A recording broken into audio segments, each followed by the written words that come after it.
Assalamualaikum, hello mga ate. Ipapakita ko sa inyo paano ko ginagawa ang pagkain nitong mayamang pusa. Eto manok, hinugasan ng vinegar tapos nilagyan ng tubig saka inilagay sa apoy. Nilalagyan ko din ito ng zucchini, carrots at saka patatas para hindi siya magtai-tai, hindi sasakit yung tiyan niya. Kailangan may gulay. Yun ang payo ng doktor eh. Kumulo na nga yung manok at tinatanggal ko yung bubbles kasi malansa yan, medyo may amoy para mas masarap yung pagkain ng pusa. Pinapakain ito siya minsan 3 times a day, depende pagtulog siya.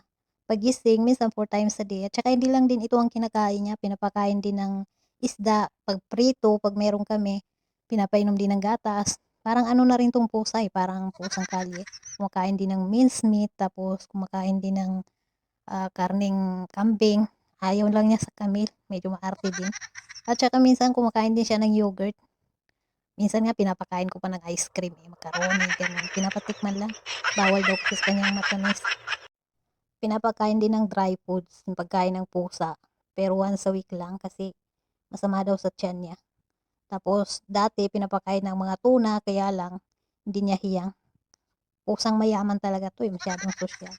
Ngayon okay na siya, tanggal na yung bubbles kaya nilagay ko na yung gulay. Tapos pinapakuluan ko lang yan ng mga 30 seconds, okay na. Paglipas ng ilang oras malamig na kaya ginigiling ko na siya sa food processor para mailagay na sa freezer. Ganito na siya mga ate, hinahati-hati ko, nilalagay sa plastic tapos saka yan ilalagay sa freezer. Ganito na siya 'pag naka-freezer na, matagal 'to kahit ilang linggo hindi siya masisira.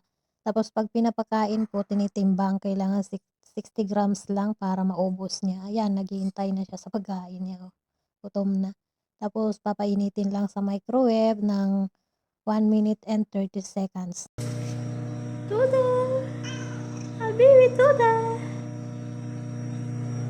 Eto siya at kumakain na mga ate. Thank you for watching.